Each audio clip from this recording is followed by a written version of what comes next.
Hello everyone, in this video lecture we are going to understand microbiological analysis of pharmaceutical water.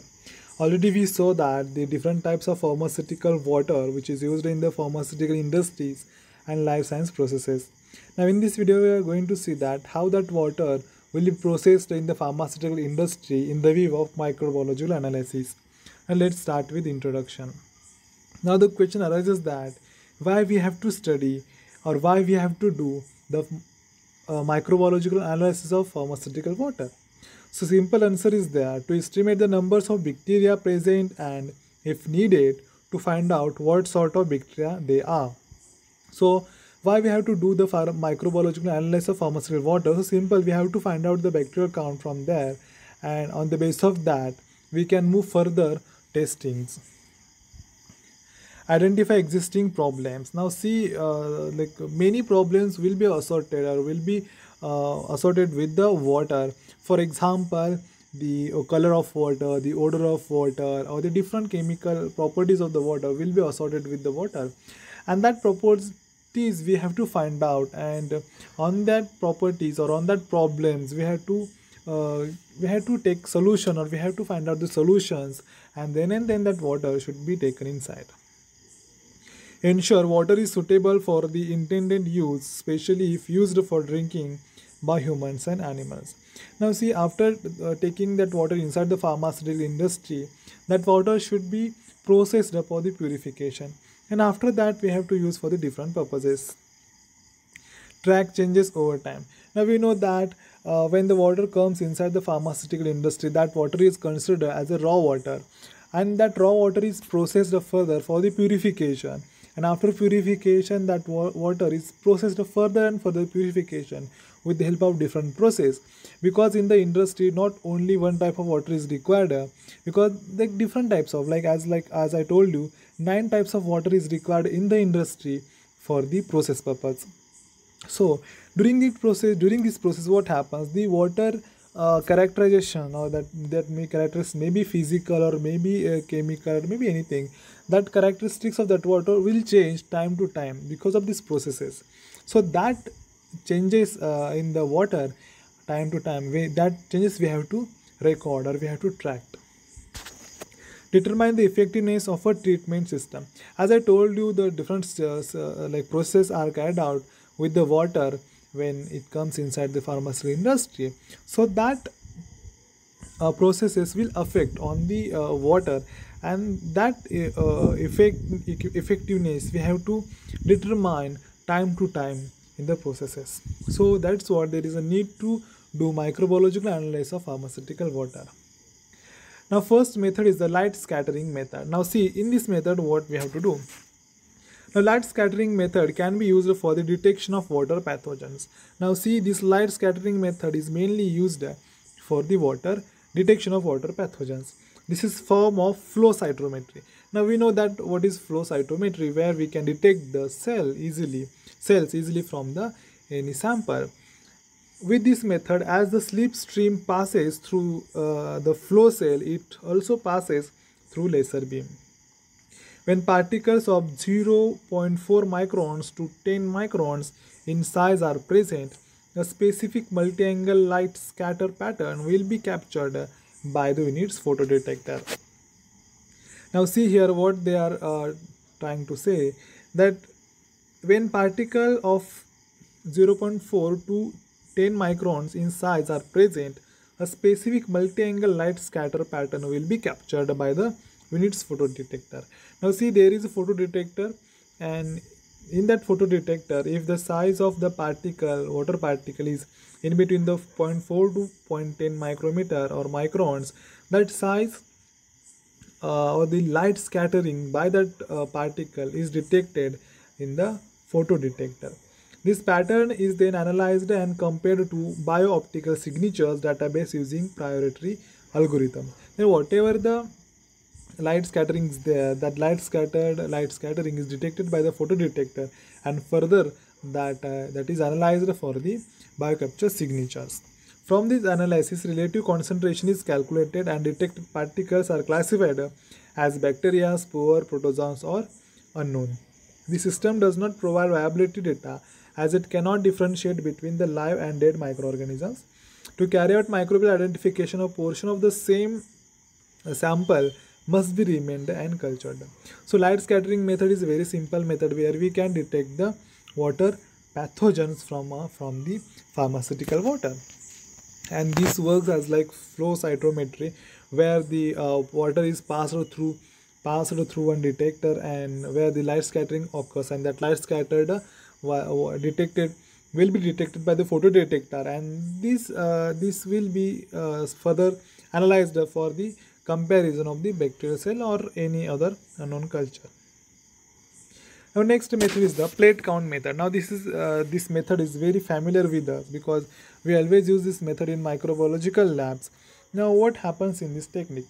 So this plate count method relies on bacteria growing colony on nutrient medium so that the colony becomes visible to the naked eye, and the number of colonies on a plate can be counted. Now this is very simple method. Now here what we have to do? Here we have to take sample, and that sample we have to spread on media, or we have to stick on media. And after incubation, we can easily count the bacterial count or bacterial colonies on the media, because these colonies are easily visible to our eyes. To be effective, the dilution of the original sample must be arranged so that on average 30 to 300 colonies of the target bacterium are grown. Fewer than 30 colonies makes the interpretation statistically unsound, whilst greater than 300 colonies often results in overlapping colonies and imprecision in the count. Actually, this is a very correct one. To ensure that an appropriate number of colonies will be generated, several dilutions are normally cultured. Now see, here we can easily observe these two techniques. First one,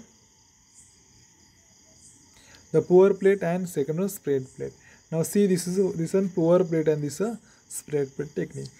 Now this is a sample that is a bacterial, this is a bacterial dilution where we have to take 0.1 ml and 0.1 ml in two Petri plates, where we will see the first one, pour one. Now here this sample will be, first we have to take in a inoculated empty plate, then add a melted agar, then swirl to mix. Then we have to mix that agar in a nutrient plate, and we have to incubate it. After incubation, colonies will grow on the media. Now this will be the colonies. Now same here, inoculate plate containing solid medium, then spread it, this spread technique, spread it on the over surface of the plate, incubate it. After incubation, colonies will grow on the surface of the media, and that colonies we have to count. So these are the two methods, that is spread plate method and pour plate method. Okay, now next one, multiple tube method. Now see, what is multiple tube method? So name itself indicates that multi-tubes, like many tubes, are used in this technique to detect the pathogens. So in this method, a measured subsample, that is perhaps 10 ml, is diluted with 100 ml of sterile growth medium, and allocate of 10 ml is then decanted into each 10 tubes. Now what you have to do, first we have to take 100 ml of sterile nutrient broth medium, and in that we have to add sample, and this sample we have to allocate, distribute into the 10 test tubes. Then 10 ml is then diluted again with process repeated. Okay.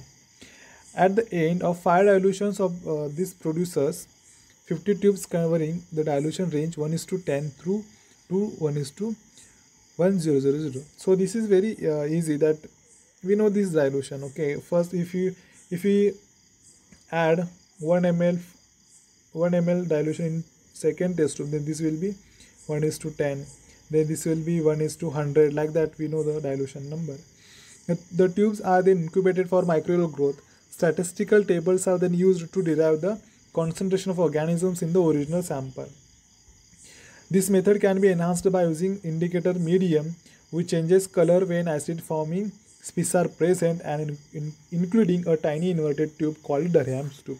Now we know that we always use Durham's tube in the sugar fermentation test, where we can easily detect the gas formation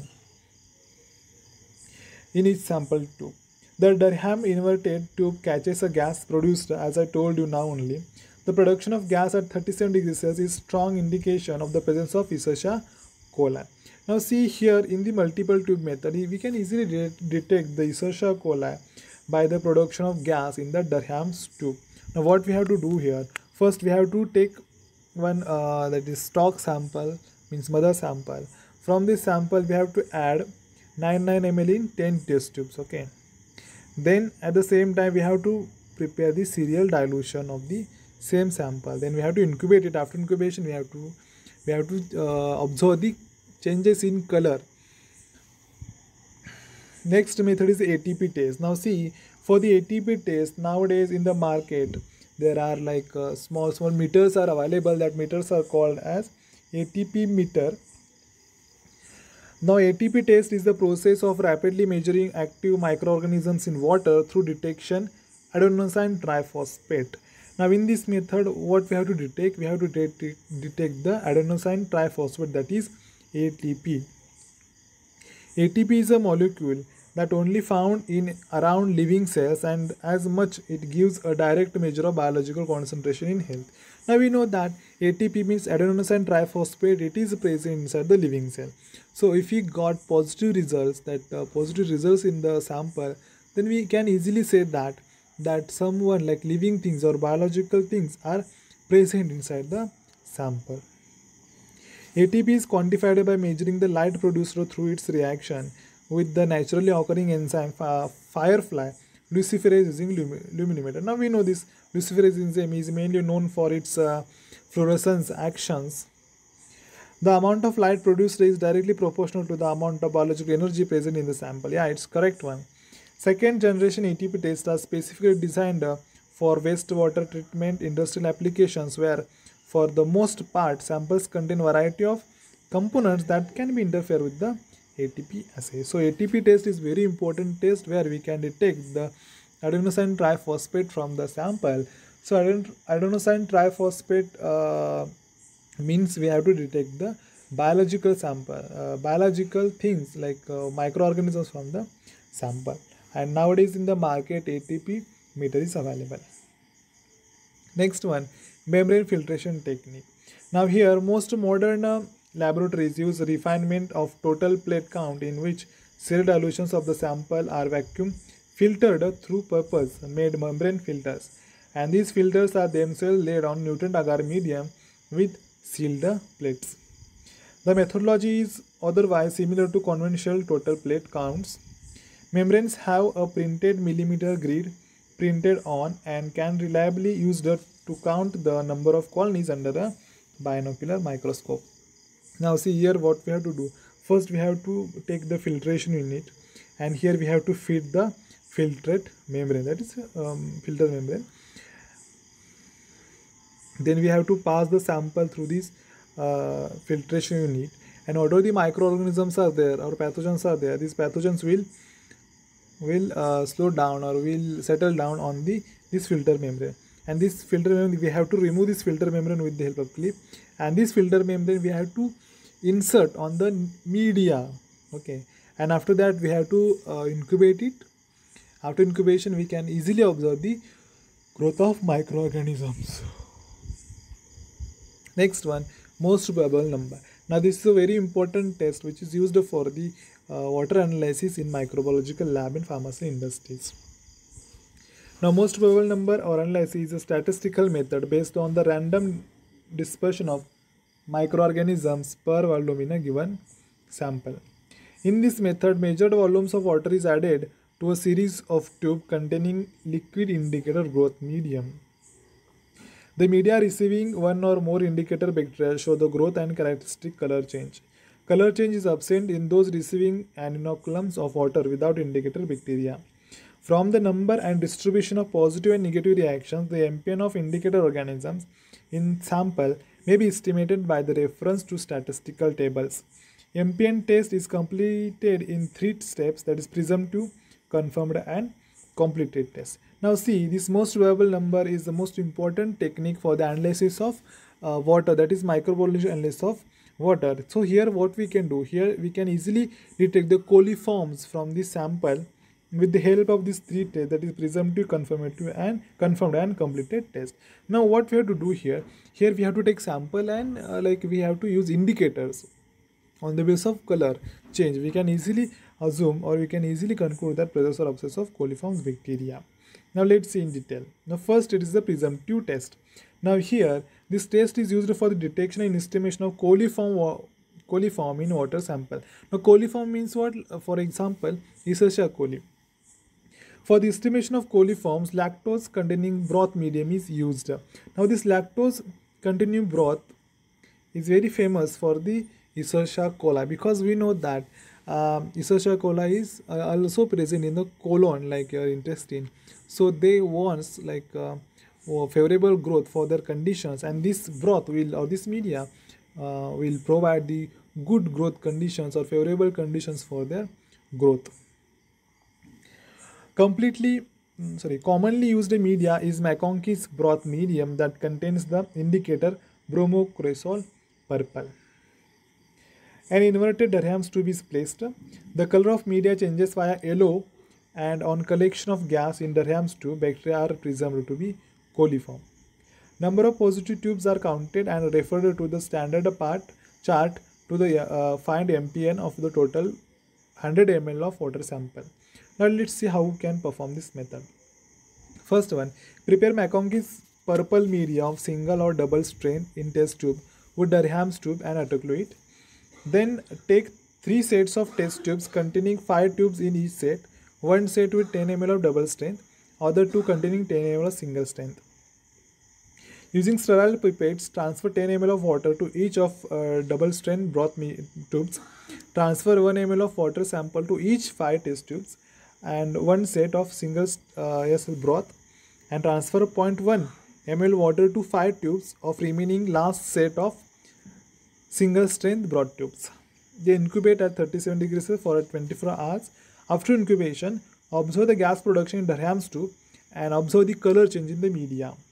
Record the number of positive results for each set and compare with standard chart to give presumptive coliform count per 100 ml of water sample. So in this way we can perform the test. Next one, confirmatory test. If you got positive results in the completed test, then we can move in the second test, that is confirmatory test. Now here some spore forming bacteria give also false result in presumptive test. Then confirmatory test also done in determine that the coliforms are fecal origin or not, and they are coliform or not, or mainly Escherichia coli. For this positive presumptive test are inoculated in selective media like EMB, that is eosin methylene blue, are incubated at 44.5 degrees Celsius and 37 degrees Celsius. Presence of typical colonies of 37 coliforms, positive coliform test, and those at 44.5 degrees Celsius coliforms, the presence of E. coli. Now see how we can perform this. This is a positive presumptive test, and we have to take sample from this test tube and we have to add in BG, LB broth, and here on EMB agar plates. They incubate at 48 hours and 35 degrees Celsius. After incubation, we have to observe the color change in this test tube and here the colony growth of coliforms. Last one, that is completed test. Now here what we have to do, here subculture typical colonies in lactose containing medium and incubate at 37 and 44 degrees Celsius. Presence of E. coli is confirmed by the production of gas at 45 degrees Celsius. Now here we have to take samples from the previous positive test, and we have to incubate it with the lactose containing medium. After incubation, we have to observe the growth of microorganisms on the media and in the broth. And if we got positive results, then we are going to say that test is positive and E. coli or coliform bacteria are present. Thanks a lot.